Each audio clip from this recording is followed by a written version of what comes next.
Estamos de regreso aquí en 97.7 en Radio Centro para una mesa de periodistas que a mí me parece que tiene todos los ingredientes para que usted esté informado de las cosas más importantes, de los entretelones, los detalles, lo que hay más allá del boletín de prensa, más allá de la declaración del político, lo que en realidad está sucediendo, y por ello tengo un gran gusto de que estén en esta mesa, estén conmigo. Miguel Vadillo, director de Contralínea. Buenas tardes. Gracias.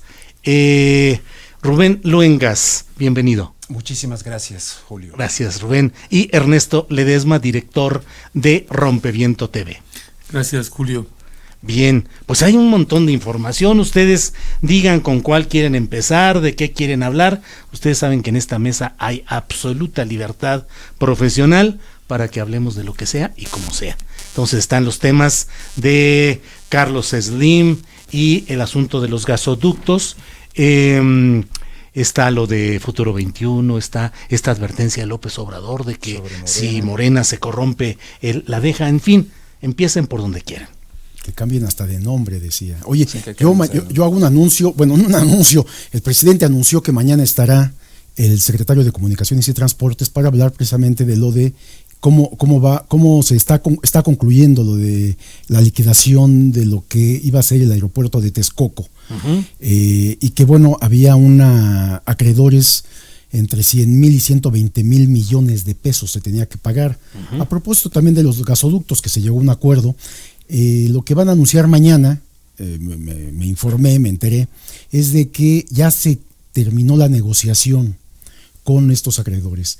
Y bueno, pues fue favorable, por supuesto, para las finanzas públicas, porque bajó 20,000 millones el pago. Negociaron hacia la baja, quedó poco más de 80,000 millones, lo que el gobierno federal va a liquidar en total a todos los acreedores que habían invertido en lo que iba a ser el aeropuerto de Texcoco. Y a esos 80,000 millones hay que considerar, o hay que restarle, la venta de materiales de construcción, acero, cascajo, de materiales de todo tipo, que iba a ser para la construcción y que ya tienen ahí almacenado y que ahora van a vender, o mucho de esto va a ser utilizado para el aeropuerto de Santa Lucía. Pero digo, es un buen anuncio el que van a hacer mañana y lo estamos adelantando, Julio. Muy bien, como siempre, muchas gracias, Miguel Vadillo. Reconciliación, luna de miel, Rubén Luengas, ¿cómo ves estos asuntos de los empresarios ahora ya asumiendo el mismo discurso de la cuarta transformación y demás cosas? Primero te digo que puse el GPS por el periférico para venir por acá. Ah. Y siempre me dijo a la izquierda, luego Rómulo Farril a la izquierda, luego tome no sé qué a la izquierda, Constituyentes a la izquierda, y luego la única que me dijo a la derecha es en Radio Centro. ¿Tiene algún significado? Es el significado de las vueltas que da la vida, las vueltas que da la vida. De las vueltas un GPS político. Oye, no, pues este tema me parece fundamental y apasionante, este de los gasoductos. Recordarás este gasoducto desde Bronzeville, Texas, por el Golfo de México hasta Coatzacoalcos, Veracruz, y que generó muchísima polémica los contratos, que incluso se iban a dirimir en organismos internacionales. López Obrador decía que eran contratos leoninos, injustos. Entonces a mí me gustaría saber al detalle, que todavía no lo sé, qué ocurrió, que francamente sí parece esto de terciopelo, un cambio de terciopelo, ¿no? Un acuerdo entre empresarios que están también representando empresas, una canadiense y otra norteamericana, para paliar esta situación tan grave que ya la vivieron allá en la península de Yucatán, cuando hubo situaciones de falta de energía, en meses de calor de la primavera muy fuertes, y que por lo tanto decían, todavía estaba Ursúa, y decía, es que no hay gas. Entonces, pues esta dependencia que tiene México de traer gas de Texas, para llevarlo para acá en estos acuerdos, que a fin de cuentas sí logran modificarse. Se supone que hay un ahorro millonario por parte del actual gobierno, pero habría que ver los detalles, ¿no? Dicen por ahí que en los detalles está el demonio, ¿no? Sí, vaya. Entonces hay que ver cuáles son los detalles, pero para mí el gran contexto de esta situación es algo que tal vez a veces se pierde de vista, que fue en Waco, en Texas, en 2005, con Vicente Fox Martins de Canadá y el señor todavía Bush, que es la famosa alianza para la seguridad y la prosperidad de América del Norte. En aquel acuerdo, el criterio de seguridad no era nada más de que el ejército y que Osama Bin Laden, no, era la seguridad energética. Y después ya, en otros periodos, con Obama todavía, la senadora Dianne Feinstein, demócrata de California, al hablar del criterio de seguridad económica de América del Norte, presentó el mapa México, Estados Unidos y Canadá. Algunos dirán, bueno, pero ya llegó el señor Trump y él está revirtiendo todo esto. Pero el contexto mundial que yo quisiera entender a fondo es si esto se sigue inscribiendo dentro de esta seguridad energética y de estos contratos que logran modificarse, pero ¿a qué precio? Ernesto Ledesma, ¿se fortalece López Obrador con estas declaraciones como las de Slim o al contrario es ceder al interés de quienes antes eran la mafia del poder y ahora parece que son los puntales que van a sostener esta nueva etapa del gobierno obradorista? Mira, yo creo ahí, Julio y compañeros, es que López Obrador no está enfrentando el neoliberalismo, lo está capoteando.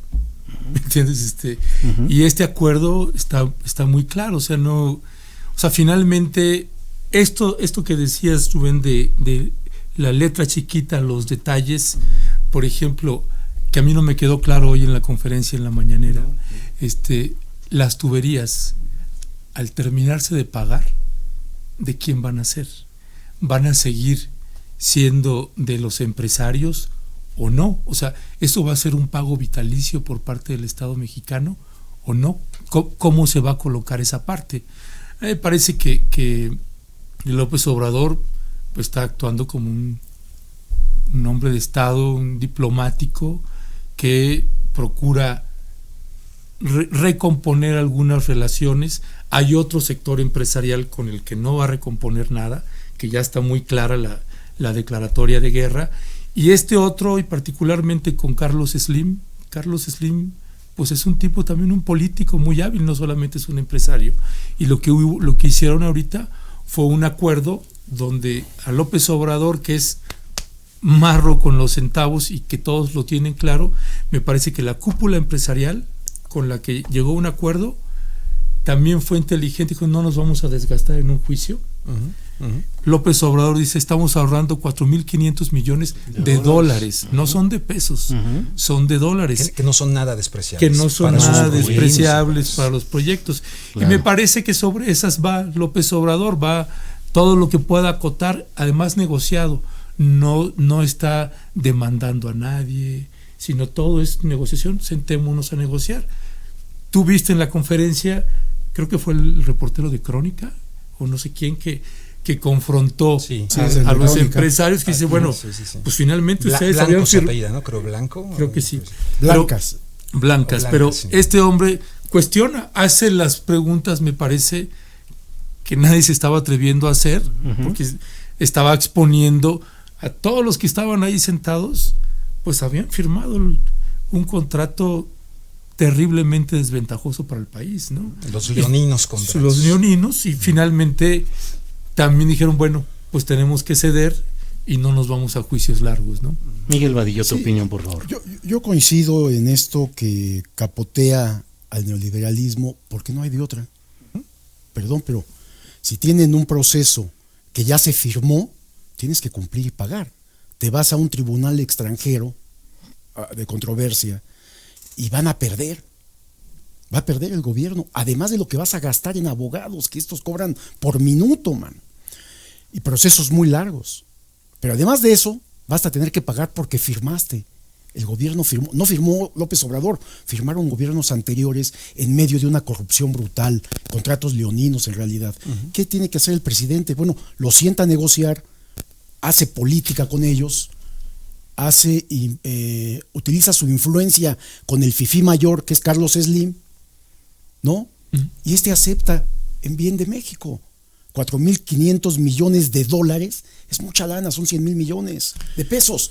Entonces, a lo que ya ibas a pagar, más lo que ibas a pagar de abogados en tribunales internacionales, pues es un buen acuerdo. Digo, yo tampoco le veo muchas cosas ocultas. Hay que leer la letra pequeña, no hay la menor duda. los mexicanos tenemos que tener claridad de lo que está sucediendo, pero como lo están presentando y tienen que abrirlo a la sociedad, los contratos, cómo quedaron y todo esto, pero me parece que va bien el apoyo a las políticas públicas, que eso le venía haciendo falta al gobierno de López Obrador por este grupo opositor de ultraderecha que está en contra y le está apostando a que fracase. ¿Para qué? Para volver a tomar el poder y volver a los mismos sistemas de corrupción en el que veníamos operando, ¿no? Logra un ahorro, garantiza el suministro que esa es otra, Rubén. Eso es muy, sí. Eso pero, ahí entran los seguros, pero ¿cuáles son las responsabilidades de cada quien? ¿No? Claro, Sí. hay que revisar muchas cosas. Revisar.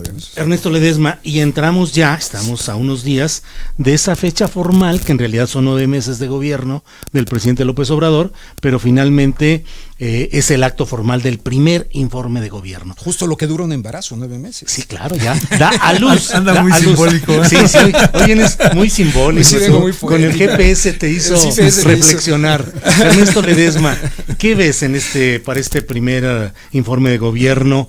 Sobre todo, ¿qué crees que deba hacer López Obrador? ¿Replantear algunas cosas? ¿Recomponer algo? Sí, mira, una es lo que queremos y otra cosa es lo que vaya a hacer, ¿no? Claro. Yo creo que López Obrador, leía hoy la encuesta que hacía el Universal y prácticamente un 70%. Sí. Oye, después de todos los meses que lleva, llama mucho la atención. El tipo López Obrador sigue muy poderoso, mostrando músculo, no solamente en simpatías con la población, sino en negociaciones. Y un trayecto muy accidentado, no quiere decir negativamente, con muchos momentos críticos que ha podido sortear para llegar a ese 70%. Para mí ese 70% también tiene que ver con las mañaneras. Las mañaneras finalmente siguen siendo un contrapeso frente a toda la andanada mediática que luego hay en su contra. Finalmente el presidente responde, ¿no? A muchos cuestionamientos, trae a secretarios, les pide que expliquen, etcétera.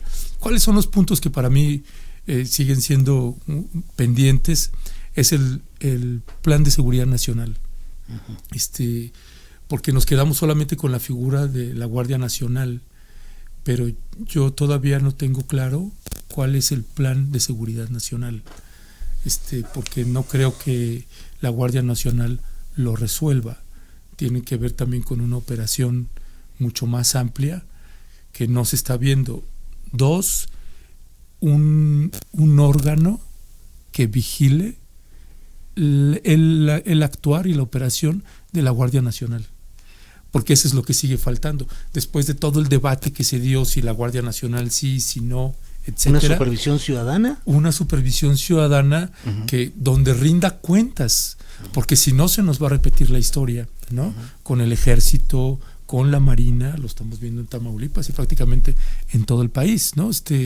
Con seguridad pública estatal o federales.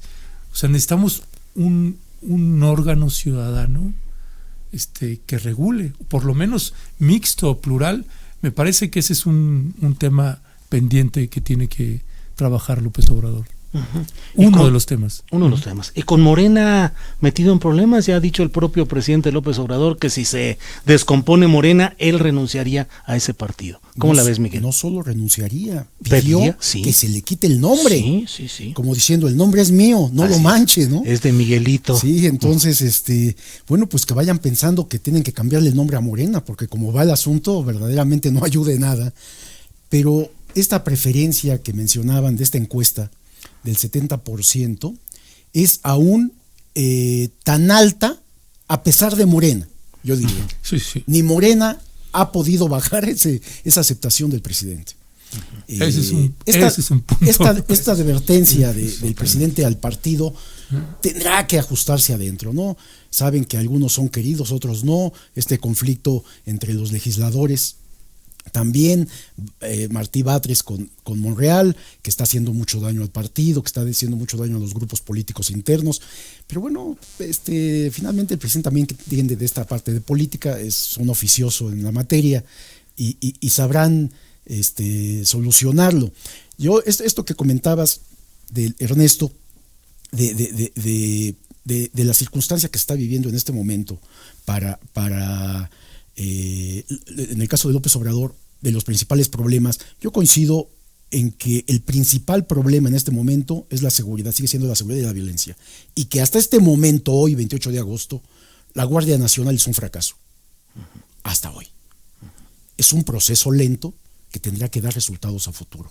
Pero las cifras, yéndonos a los números de asesinatos, secuestros, desplazados, etcétera, etcétera, es un verdadero fracaso. No ha funcionado lo que acaba de pasar en Veracruz, lo que pasa en Guerrero, etcétera, en muchos estados, en Guanajuato, prácticamente en todo el país, demuestra que ni la presencia de la Guardia Nacional ha logrado disminuir la violencia y los cárteles siguen disputando plazas, amenazando a la ciudadanía, causando víctimas por todos lados. Ese es uno de los grandes problemas. El otro sería la parte económica, ¿no? El ciudadano de calle tiene problemas en sus bolsillos de dinero para los principales satisfactores básicos, ¿no? Alimentación, educación y salud. Salud, que bueno, vemos este asunto de las medicinas que es de dar miedo, ¿no? Lo del cáncer famoso, ¿no? Uh-huh, que hay unas contradicciones entre los funcionarios de salud. Entonces hay muchos problemas, estamos a 9 meses y tiene que arrastrar todo lo que se generó en sexenios pasados, sexenios panistas y priistas, es verdad. Pero sí hay problemas que tendrían que empezarse a resolver ya urgentemente, y entre ellos es la violencia y la salud, ¿no? Rubén. Respecto a la popularidad, ¿no?, de AMLO, no sé si te ocurre o les ocurre a ustedes en redes sociales, la gente constantemente cuando habla de él dice, mi presidente, se lo han apropiado como es mi. Hay una identificación de sectores mayoritarios de esta sociedad mexicana que fueron eclipsados por gobiernos abiertamente de las élites. Con el advenimiento de este neoliberalismo y desde antes, la democracia no es el gobierno de las élites. Entonces, en el discurso y en ciertas acciones de López Obrador, evidentemente está en eso de primero los pobres, acercarse incluso visualmente, ¿no? Se hace videos con personas que venden tacos, etcétera. Evidentemente hay una percepción de que es un hombre que quiere modificar situaciones que han venido afectando históricamente a sectores mayoritarios de la población. Y la gente muestra su hartazgo con personajes como Peña Nieto, con el Copetito, que es como un personaje de un pastel de bodas de esos, ¿verdad? Y ahora con esto, y que anda con la rubia ahora, y toda la telenovela, ¿no? No porque sea rubia, pero me refiero, hay mucha frivolidad. Entonces la gente de México se identifica con López Obrador y sigue defendiéndolo además. Ve como un sector malo que quiere terminar con él, que lo quiere erradicar, que le quiere serruchar el piso, y la gente está en un plan de como cuando le va a un equipo débil en un partido de fútbol y dice, y va con el débil, no con el fuerte. Yo creo que hay un elemento psicológico muy interesante, sociopsicológico en ese sentido. Y luego ya paso al tema de lo de la inseguridad. Ernesto le decía. Sí, mira, retomando esto que decías de Morena y todo este conflicto que hay, por ejemplo, con Ricardo Monreal y Batres. Uh-huh. Para mí es sintomático, como tan sintomático es Futuro 21. Uh-huh. ¿No? Uh-huh. O sea, que tú ves los personajes, Gabriel Cuadri, José Narro, los Chuchos y Santa María, Madre de Dios, ¿no? Puro perdedor, o sea, mano. Oye, lo bueno que se dice en el futuro. Pero no solo perdedor. Sí. Bastante mañosos, ¿no? Bastante mañosos. Sí, hay una caricatura, creo que de Rodríguez, donde está en una incubadora un bebé metido y dice Futuro 21, pero el bebé que está ahí en la incubadora es un anciano. Falta que incluyan a Ricardo Alemán ahí. Oye, que por cierto, además rápidamente, Bernardo Barranco desmiente. Sí, es Bernardo Barranco. No está metido ahí, lo pusieron como miembro de Futuro 21. Fue a dar una plática y lo incluyeron ahí. No igual Cecilia Soto dice que ella está como representante del gobierno de Javier Corral en la Ciudad de México. Sí. Perdón, adelante. No, mira, es la crisis institucional de todos los partidos políticos. Uh-huh. No tienen ninguno un dirigente que vaya a la base, que haga cuadros políticos, formación política, ninguno. Ve a Jade Cole en Morena. Jade Cole es una buena empresaria. That's it, ¿no? PRD, quien te gusta, o sea, PAN, ¿no? O sea, no hay una crisis de todos los partidos políticos, ¿no? ¿quién le va a hacer frente a López Obrador? Y que es internacional, no solamente en México. Hay una crisis brutal de partidos políticos, incluso en Estados Unidos, en España. Que te lleva a virajes ideológicos, políticos, para dirigir los países, ¿no? Exactamente. Sí, fíjate, yo esta parte que estábamos nosotros documentando, cómo hay un grupo empresarial con este hombre de la Coparmex, Gustavo de Hoyos, con Claudio X González, y hay otro grupo, ¿no?, que se va acuerpando y que empiezan a plantear hacer foros en 22 estados de la República Mexicana, ¿no? Que empiezan a ver que hay una crisis de todos los partidos con los que estuvieron, PRI, PAN, PRD, el que quieras, y están intentando crear otra cosa. ¿Les va a funcionar o no? No sé, pero lo que sí sé es que tienen muchísimo dinero. Es muchísimo el dinero el que tienen ahí y están soltando por todos lados. Algún impacto van a tener, como lo están teniendo ahorita. Pero en el caso de Morena es más patético, yo diría, que la del PRI y del PAN, la verdad, y que la del PRD. ¿Por qué es más patético? Porque llegan al poder su máximo líder, su creador, su inventor de este nuevo partido, que es el López Obrador, asume el poder. El partido Morena pudo haberse no solamente consolidado, crecer, fortalecerse, ¿no? Porque tenían toda la posibilidad, con una aceptación de su líder máximo del 70-80% en los 9 meses que llevan el poder. Es que dependen 100% de Andrés Manuel. Pero esa es la clave. Pero hay un problema de dirigencia del partido. Sí. La dirigente del partido, que es Jacob, ha sido no mala, pésima, manejadora política del partido, negociadora, pero sobre todo administradora. Se han apoderado de lo que decías tú, del recurso público, no lo han distribuido ni a sus propias bases que necesitan para hacer foros, educación, esto que decía el Fisgón, a mí me parece aterrador, man. No, y la disputa con quién la va a suceder, porque eso implica los dedazos para los nombramientos, para los candidatos a gobernadores. ¿Te refieres a López Obrador, a diputados, diciendo quién dirige Morena? No, me refiero a dentro de Morena. López Obrador está ahí y tampoco creo que se va a meter como en su momento lo controló. Se va a cuidar.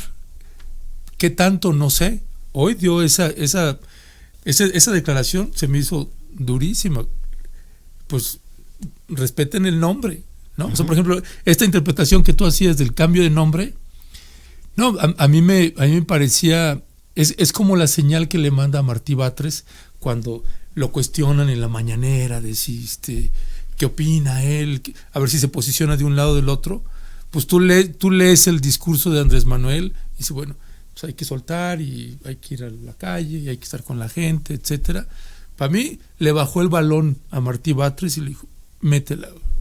Y el tipo dijo, no, yo me voy a pelear acá, y sigue ahí disputando algo que no tendría que estar disputando, ¿no?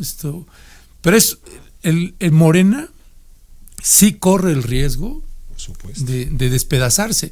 Finalmente el punto ahí es lo que pasó con la candidatura ahorita de Andrés Manuel cuando gana la presidencia.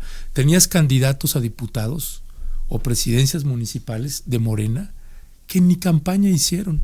Claro. Ganó López Obrador. Claro. Así nada más. Gubernaturas. Ha ganado López Obrador en estados, claro. Sí, y están atenidos específicamente a eso. Hay una crisis tremenda si no eligen a un dirigente que haga cuadros políticos, que baje, que se enlode. Pues visiblemente son dos, ¿no?, que tienen esa posibilidad.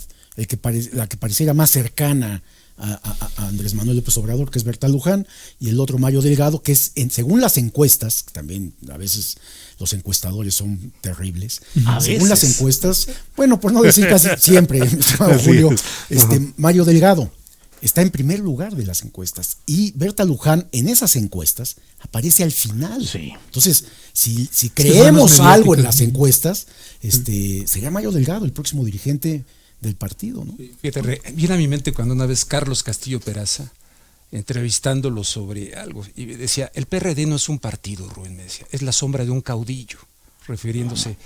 Y así como Cuauhtémoc Cárdenas, pues francamente era el que aglutinaba aquello, pero sí, creo que todavía ese partido tenía otras figuras, Porfirio Muñoz Ledo, en fin, había más de dónde echar mano en aquel momento. ¿Y qué pasó con el PRD? pues ya vemos saltando ya no del barco, sino de la tablita, los últimos, ¿no? Los últimos dos, bueno, los penúltimos, los ¿no? penúltimos, Dejemos ¿no? abierto Saltando de la tablita, la verdadera debacle de ese partido. Lo estamos viendo en el PAN, se está buscando algo nuevo de cómo enfrentar la nueva situación. Entonces, ¿cómo vas a plantear una transformación de estos grandes temas, como el que decía Ernesto, de la seguridad, que es uno de los reclamos fundamentales ahora mismo de los ciudadanos en México, buscando figuras que sustituyan a la gran figura? No puede ser así. Tiene que haber algo que de la sociedad que se organice, parafraseando a Carlos Monsiváis, esa sociedad que se organice y que verdaderamente, porque la democracia no termina en emitir un voto y seguir a la persona de tu corazón, sino que se requiere de una nueva participación de un pueblo mexicano que ha sido domesticado por la televisión y que le han designado el papel de audiencia, ¿no? Tú vas a ver, eres espectador. No, ahora, ¿cómo le haces para participar? Aunque siempre, por ejemplo, Fernández Doroña me critica mucho del concepto. No menosprecies, la gente sí participa. Bueno, le hizo muchas cosas de desobediencia civil y sí llegaban personas, pero no es representativo de la mayoría de la sociedad. Y la gente tiene que sentir eso para hacer un cambio transformador, que, parafraseando a la misa, es justo y necesario en México. No puedes estar buscando figuras, sino que tienes que buscar estructuras sociales que permitan hacerlo, con figuras o sin ellas. No sé si me explico. Perdón tantito ahí, Julio. Sí. Hay un elemento también, ahorita que va a dar Andrés Manuel su informe, que me parece que está completamente abandonado y que es un sector que es no mediático, como son estos movimientos sociales que tienen una naturaleza más antisistémica, ¿no? Sea el movimiento zapatista, sea el Congreso Nacional Indígena, sean los movimientos, por ejemplo, en Morelos, donde asesinaron a Samir Flores, y que Andrés Manuel solo mencionó su nombre el día que lo asesinaron. Ni siquiera el nombre se atreve a mencionar, ¿no? Y me parece que ahí hay un sector que está también estrechamente vinculado con una reforma pendiente, que es la reforma indígena, sobre pueblos indígenas, ¿no? Ese yo no la veo en ningún lado. Escucho ahí a algunos funcionarios que están diciendo que sí, que ya se va a reformar. Yo no sé con quién están consultando. Lo que me queda claro es que con los que no están consultando es con los que no están de acuerdo. Con esos no están consultando. Están consultando con los que están de acuerdo. Pues ¿qué sentido tiene? ¿No? Ese me parece un elemento, o sea, no se nos va a repetir con un presidente como Andrés Manuel, con un Congreso, tanto Cámara de Diputados como Cámara de Senadores y algunos estados. No se nos va a repetir un escenario para que se puedan hacer reformas constitucionales que me parece pendientes, urgentes, y que, como no son mediáticas, se quedan ahí. Y ahí entramos a un tema que me parece que es delicado y que genera todo tipo de polémica, que es el hecho de preguntarnos si esta concentración de poder, que es la que ha permitido que llegue un proyecto encabezado por López Obrador, puede sostenerse y mantenerse a salvo de todo el embate de los poderes en contra de esa propuesta de transformación, si depende de la voluntad y de la salud y de la capacidad casi de un solo hombre, sí. Que ese es el punto básico de esto. ¿Qué pasaría en un momento hipotético si el presidente López Obrador tuviera que retirarse por cualquier tipo de asunto o de problema? ¿Todo lo que se ha construido hoy se caería? ¿Hay cuadros para sustituir eficazmente y conducir eficazmente lo que hoy se ha logrado? Y lo que falta por Yo creo delante. que había unos pleitos de tribus al estilo PRD al interior de Morena. Sin la figura de López Obrador, que es el aglutinante, pienso que empezarían ahí la rebatinga, ¿no? La busca de puestos, la busca de quién hereda la situación. En fin, creo desgraciadamente que no está lo suficientemente consolidado. En la política siempre hay pleitos, no hay que espantarse. Sí, claro. Pero esto no está, no se ha convertido ni siquiera propiamente dicho, como ya lo planteabas tú, en un partido político como tal, ¿no? Sino que está todo revuelto. Sobre todo no hay líderes que hayan crecido, ¿no? Y no hay líderes que hayan crecido. Ahora, ¿te refieres a Andrés Manuel en su periodo? Porque esto sí. Nada más dura 5 años más, ¿eh? Esto nada más dura 5 años más. Ahora, no le pasa nada, esto termina, él cumple su palabra, no busca reelección, sale de la presidencia de la República. Pero Andrés Manuel va a seguir mandando en toda esta fuerza social que tiene, y yo creo que va a seguir, o se convierte en presidente de Morena. Él ha dicho que se va a su rancho, ¿no? Que está un poco lejos, pero la verdad es que no lo creo. Él va a seguir haciendo política y va a seguir cuidando este proyecto de nación, porque él dice, le pertenece al pueblo, ¿no? Él ya no se pertenece y todos estos discursos. ¿Esto qué significa? Que él va hasta el último día de su vida a seguir trabajando en bien de la población, de esta población que le dio un voto impresionante y que sigue apoyándolo fuertemente, aún con toda la problemática presentada en estos primeros 9 meses, y que debe de ir bajando, debe de ir regulándose toda la situación, tanto la actividad económica, la actividad política, la actividad de seguridad. Veníamos de un crecimiento ascendente, brutal, en la inseguridad. Él asume la presidencia en diciembre.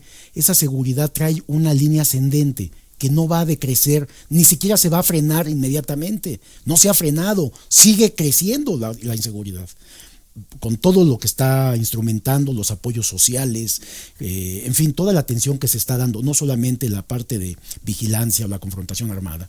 Va a llegar el momento en que se detenga ese crecimiento de la delincuencia y de la violencia, y a partir de entonces va a decrecer. ¿Cuándo se va a dar ese momento? Eso es lo que no se sabe, pues. Ernesto, tú acabas de poner en Rompeviento TV un trabajo de análisis de investigación específicamente relacionado con Mexicanos contra la Corrupción y la información que han estado proporcionando, y pareciera que hay ciertos grupos de iniciativa privada financiados por diferentes entidades, algunas del propio gobierno de Estados Unidos, fundaciones que promueven el tipo de periodismo privado, digamos, y que se están convirtiendo en una fuente de información como si fueran agencias noticiosas, colocando en el escenario ciertos enfoques y ciertos temas. ¿Crees que se está en presencia de una acometida mediática también contra López Obrador? Sí, yo no creo que nunca paró, ¿no? Yo creo que está. Sí.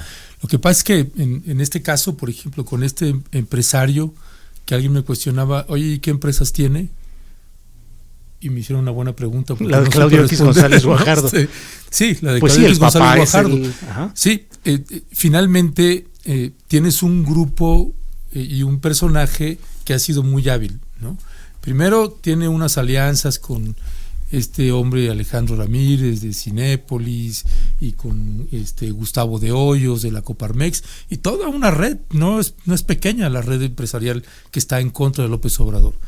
Entonces tienes un personaje que halló una grieta, ¿no? en la construcción de las ONGs. Todas sus ONGs o asociaciones civiles, todas tienen la característica de haberlas registrado bajo la deducibilidad de impuestos. Uh-huh. Entonces abrió un fuente de todos sus amigos empresarios y todas las redes, y entonces te aparece Chedraui donando, y Grupo Gigante donando, y empresas muy poderosas, muy grandes que van donando.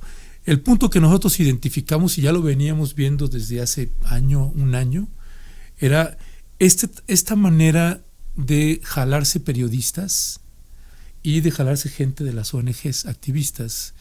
Entonces crea un híbrido ahí, un Frankenstein extraño, donde estos periodistas de renombre, y que tienes a Raúl Olmos, a un tipo que yo respeto y aprecio mucho el trabajo que hace en trabajo periodístico, o a Daniel Izárraga, que no los identifico como personajes políticos que están ahí en la grilla, no, son investigadores y hacen su chamba, ¿no? Pero tienes un equipo que tiene unos operadores políticos, ¿los con dejan Mario hacer Amparo su chamba, Casar, Ernesto? No sé. Es que habría que preguntarles. ¿No? Habría que preguntarles. Yo no creo que les impidan hacer su chamba. En un medio tradicional, Ernesto, o convencional, los que conocemos, un periódico, radio, televisión, la línea editorial la marca el dueño. Sí. Y tú, cuando entras a un medio, identificas inmediatamente cuál es la línea editorial, dónde estás trabajando y para quién estás trabajando y con qué propósitos. Acá la pregunta sería si les dicen a este sí, a este no. Sí. Porque si te dan instrucciones si tienes libertad para investigar, puedan valerse de dejarles hacer un trabajo, claro, en el que ellos digan, Es tú haz tu estratégico. trabajo y me lo entregas, punto. Es estratégico. Porque lo que gana es credibilidad. Gana credibilidad. Y, claro. y mira que la ha ganado. Mira cómo se metieron como mexicanos contra la corrupción. Es que ellos son buenos periodistas, yo no tengo la menor duda.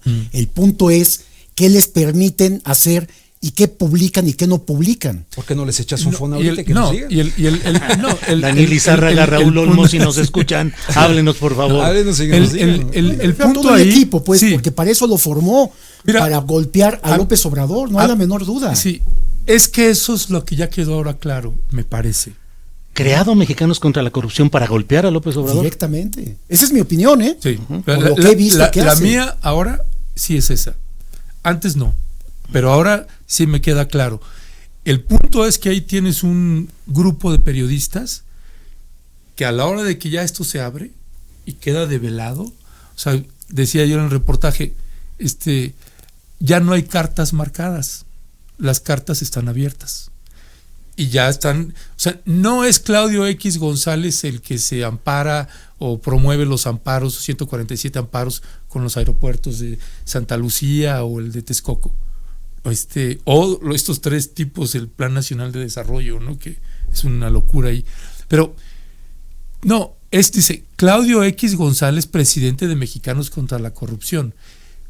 Para mí, ya desde yo como periodista o como activista, sí me mete en un dilema ético si yo me quedo ahí o no. Porque entonces si ya lo estás avalando, es un punto donde ya lo avalas o no lo avalas, porque la ONG escaló, no es una ONG no es el Centro Pro, ¿no? No es el Centro de Derechos Humanos Fray Bartolomé de las Casas, no es Artículo 19, no es el Fray Francisco de Vitoria, no son organizaciones que van a campo, que se enlodan, que están también con la está gente. quien dirigía Artículo Darío 19, Ramírez. Darío Ramírez. Ahí, o sea, no andabas lejos, mano. El que dirigía Artículo 19, Fracción México, está metido ahí. Bueno, claro Que era está defensor, o se decía defensor de periodistas, ¿no? O sea, No, esto es un mal síntoma, mano. Sí, mira, para mí, y es como, además tratando ya de despersonalizando un poco, es uno, hay una cabeza y hay gente que se presta. Está Claudio X González y desde el trabajo que nosotros estamos haciendo identificamos a Darío Ramírez y a Salvador Camarena, junto con Claudio X González y Mario Amparo Casar, que son los que llegan con los periodistas. Además, en tiempos en donde tienes a colegas periodistas que estamos arañando la pared, viendo cómo sobrevives, no solamente hacen convenio con medios para publicar cosas, también con universidades, también con periodistas. Tengo muchísimas amistades, colegas, hombres y mujeres, que han aceptado algún financiamiento, etcétera, y no saben que de facto están aceptando un silencio, porque después, ¿cómo lo criticas? Mira, Si te está no les voy a financiando. dar el nombre, pero alumnos de la Facultad de Periodismo en Ciencias Políticas me dijeron, vino alguien de Mexicanos contra la Corrupción, un periodista, y nos dijo, nos confesó, nos declaró. Ahí me dicen a quién sí y a quién no. Así marcado. Puede ser contra este y contra este, y quiero que los investigues a estos, a estos. Eso a es estos. correcto, es corrupción. Entonces, perdón, pero eso no es libertad de investigación. No, y es Y tú corrupción. como periodista no lo puedes permitir, aún en los medios convencionales. Yo no ha habido periódico, y casi me pasé por todos, en donde no tuviera presiones, pero yo peleaba adentro para que se diera a conocer mis investigaciones, hasta que terminé saliendo de los medios donde estaba. Salí de uno y de otro y de otro y de otro, porque no estuve de acuerdo en la línea editorial. Pero además eran periódicos que nada más servían al poder en turno, fueran priistas o panistas, que ahora todos quieren ser morenistas, ¿no? Sí, Tienen intención. Mira, no sabemos que por ejemplo se han citado con algunos periodistas, eso lo sé, además que los han invitado a trabajar, que dejen su medio, así como le hicieron a Carmen, que estaban en toda la crisis con MBS, que se habían quedado sin equipo y sin trabajo, pues, y se aprovecharon de la precariedad para jalarse a gente que además tenía necesidad de un trabajo, ¿no? Pero ellos siguen acercándose a periodistas de distintos medios, sé de algunos que se acercaron y les ofrecen, claro, un sueldo mucho mayor que el que están ganando actualmente en su medio, ¿no? Atractivos. Es atractivos. Como decías, una manera de comprar silencios. Hay investigaciones contra panistas. Quizá no una censura explícita. Sí, investigaciones contra panistas no recuerdo. Por decir cómo le voy a pegar a quien me está pagando, ¿no? Sí, porque fíjate no que te pago para que me pegues. No te pago para que me pegues. O sea, yo no veo, por ejemplo, que Raúl Olmos le digan, de esto no puedes trabajar, vas a investigar esto, y Raúl acepte. No lo veo en eso, ¿no? Lo veo más de una manera estratégica, como la estás planteando, que es, ¿no? Si tú elige tu tema, investiga, aquí está la paga. Mira, hay varias formas, Ernesto. Sí. ¿Qué hacen en los medios? Tú presentas una lista de temas que deseas investigar y ellos te los palomean. Sí. Es decir, la libertad es yo investigo y presento lo que yo hago. Es un periodista con libertad. Sí. Si tú presentas una lista de temas y de los 10 que presentas te palomean 2, 5, significa que los otros 5 no. Desde ahí empieza a haber una censura, empieza a haber una presión, empieza a haber intereses económicos, políticos o de amistad. Mira, el ejemplo más claro de ahí, el ejemplo más claro de ahí es los amparos contra el aeropuerto de Santa Lucía. 147, casi nada, imagínate. 147 amparos. ¿Ya aumentó? 147, y reconocidos por los abogados que llevan eso. Andrés Manuel cada mañana dice que son 80, ¿no? No, es Consejo General de la Abogacía Mexicana, que son los que promueven los amparos.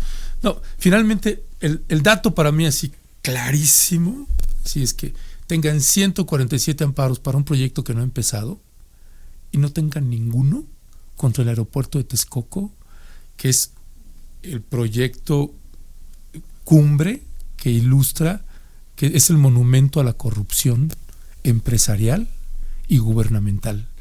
Porque si hay un sector, el sector más golpeado en esta batalla frontal que tiene López Obrador contra la corrupción, es el empresarial. Esos son los más afectados. No es el funcionario que se hizo de una lana o algo.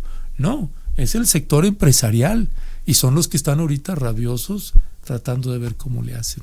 Rubén, en el mismo tema, pero también está el otro asunto de los montajes televisivos, el caso de Florence Cassés y de Israel Vallarta y el de la niña Frida Sofía y sus consecuencias en la remodelación de programaciones televisivas y en este momento que vivimos en México, si esos montajes constituyen una confesión de corrupciones internas también y complicidades que deberían ser denunciadas. Voy a ese tema, pero antes rápidamente digo algo de lo que estaba. Yo pensaba que ibas a mandar un corte comercial. No, no, eso sería usurpar tus funciones. Se esté viendo porque vio su reloj. Sí, vamos a un corte comercial. Adelante. Estuvo simpático eso. Es que como era vuelta a la derecha. Es que lo viste al revés. Deberías ir de aquí hacia allá y es vuelta a la izquierda. Sí, porque Julio viene en sentido contrario. Desde el momento en que en una mesa de redacción, por ejemplo en medios en los Estados Unidos donde trabajé, desde el momento en que haces la selección de temas, desde ahí hay mucha censura, porque los criterios para seleccionar esos temas va en función de cómo puede repercutir en llenar butacas, en los ratings. Y muchas veces yo, por ejemplo, alguna vez les decía en un canal allá, oye, aquí en Los Ángeles tenemos el mayor número de guatemaltecos fuera de Guatemala. Y sus papás vinieron directamente por el golpe de Estado a Jacobo Arbenz en 1954 y el apoyo de 36 años de dictaduras como la de Efraín Ríos Montt. Y estaba el juicio por genocidio de Efraín Ríos Montt. La productora, ¿sabes qué me dijo? No, es que no es sexy el tema. Fíjate que no es sexy. O sea, estos criterios para que puedan replicar en términos de ratings, y desde ese momento hay una cuestión de censura. Y los ratings utilizan. ¿Qué expresión? No es sexy. Hay que aclarar, ¿no? Bueno, porque quien nos escucha se refería, radio escuchas, se refería a que no era atractivo, nada más. No tiene nada que ver con eso es aniquilar el periodismo, que se supone que apela a la reflexión, no a los sentimientos, etcétera. Bueno, eso lo vinculo con tu otra pregunta. Y en ese sentido me permito decirlo, ahorita lo estaba yo platicando con una señora que venía a otro programa acá y empezaron a decir que Rafael Loré de Mola era obvio que lo estaba corriendo López Obrador. Les digo, a ver, es un momento, y lo tenían como un ídolo, un crítico. Que hoy contestó esto, hoy en la mañana. Bueno, les estaba yo contando ahorita aquí afuera y se los cuento abiertamente aquí en mi canal de YouTube. Acabo de entrevistar al periodista Jaime Hernández, trabaja en La Jornada, sí, encargado de la sección esta de Sin Fronteras. Jaime Hernández recibe, cuando llega con unos españoles, recibe a Loret de Mola, le orienta de cómo llegar a Tora Bora, donde se supone que estaba Osama Bin Laden en aquel momento. Llegan allá y había un tanque de esos soviéticos viejos que estaba ahí, que los estadounidenses le daban unos $, al tipo para que disparara e hicieran sus stand-ups. Bueno, cuando vio eso Loret de Mola, en testimonio de Jaime Hernández, que lo pueden ver en mi canal de YouTube, va corriendo Loret de Mola, se pone atrás con el tanque y de repente dispara y él hace como que no, y le está reportando a López Dóriga. Bueno, no tiene desperdicio el testimonio de Jaime, fue una puesta en escena de Loret de Mola, y déjame decirte que las he visto en muchísimas otras partes, como corresponsal que he sido de estos espacios.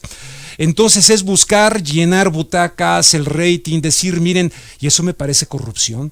Eso es engañar a la audiencia, eso es no explicarle a la gente las verdaderas causas de una guerra como la de Afganistán, como la de Irak, que estuvo basada en mentiras. Tan es así que el señor John Clark, que era el zar antiterrorismo de los Estados Unidos, les dijo a Dick Cheney, oiga, atacar ahorita Afganistán e Irak después del 9/11 es como atacar México después de Pearl Harbor.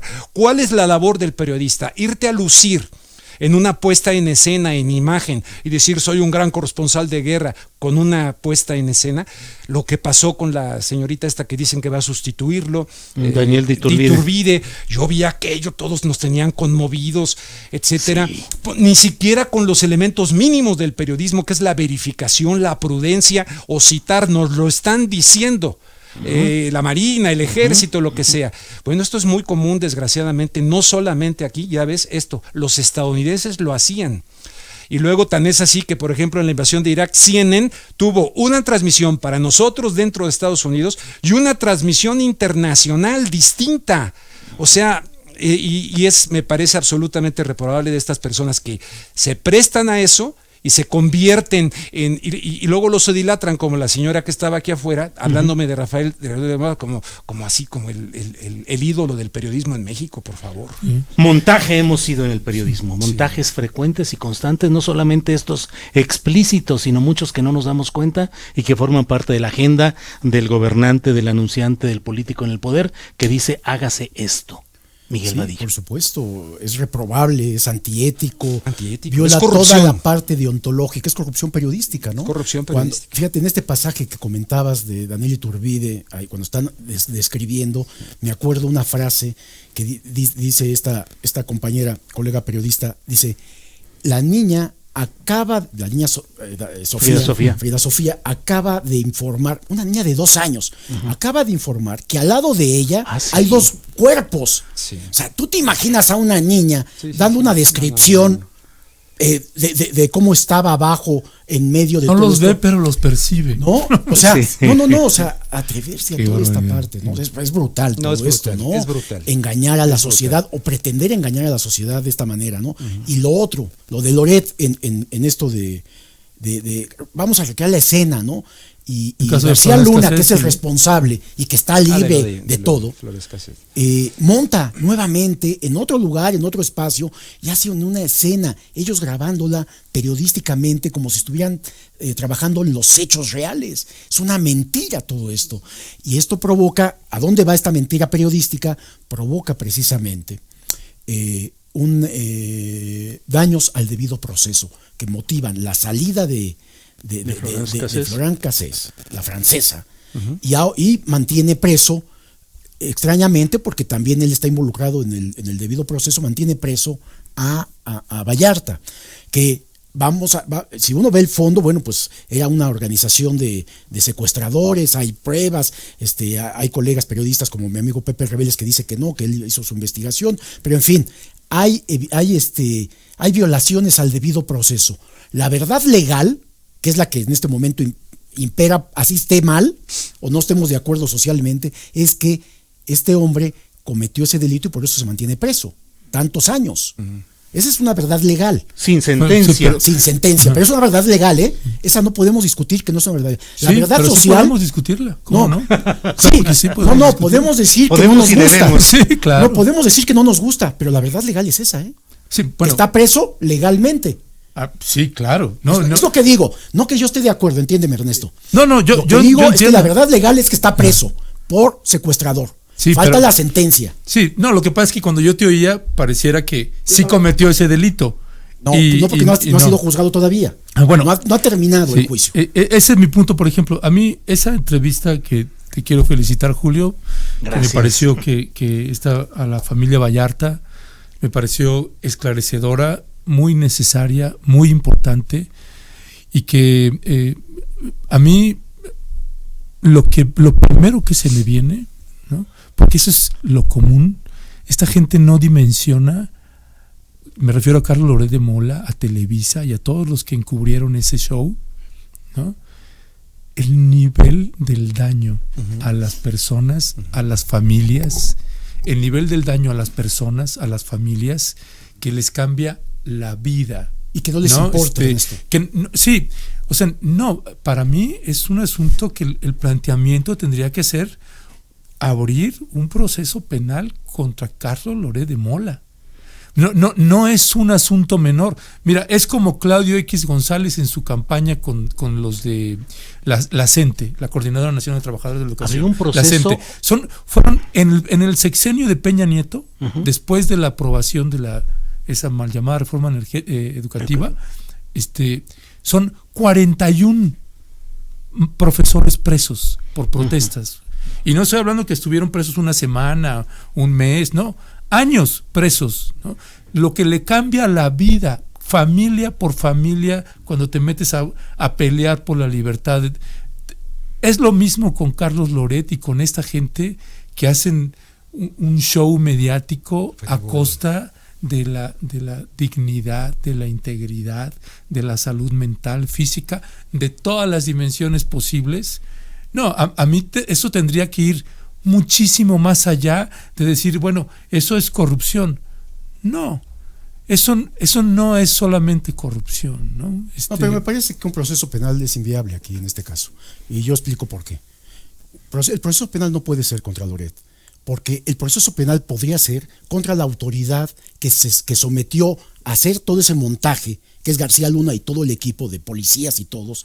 Ellos sí tenían que enfrentar un proceso penal. Estoy de acuerdo. Pero en el caso de Loret hay un problema ético. No, y de encubrimiento. ¿Encubrimiento? Está encubriendo. O de él sabía que eso era falso. Él sabía que era un montaje, pero esto no da un proceso penal, perdón. Bueno, legalmente yo no sé. No cabe. Yo no sé ahí, Miguel, para qué da. Pero yo no sé para qué da. Pero sí abrir hable éticamente. Eso sí, estoy de acuerdo. Corrupción, sí.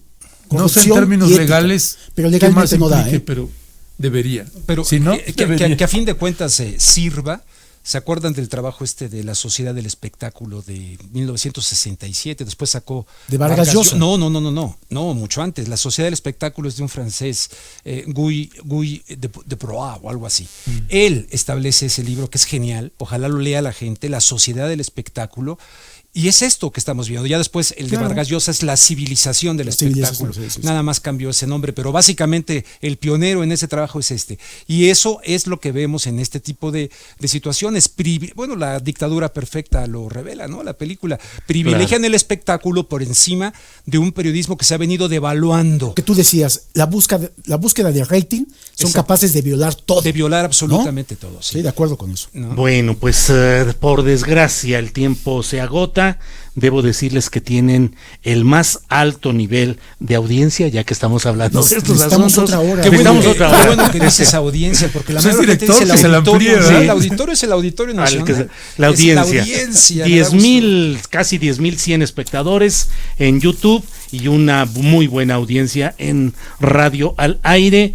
Y muchas felicitaciones y muchas solicitudes de que estén aquí en la próxima mesa. Así es que desde ahora los emplazo para que, si les es posible, nos veamos el próximo miércoles en otra de estas mesas de los periodistas. Por esta ocasión, gracias Miguel Vadillo. Gracias. Gracias Ernesto Ledesma. Gracias, Julio. Gracias, Y Rubén el próximo Luengas. miércoles no pongo el GPS. Bueno, sí, o te vienes acá por Paseo de la Reforma, vengo por que es Paseo de la diferente. Falta la izquierda. Muchas gracias a todos ustedes. Nos vemos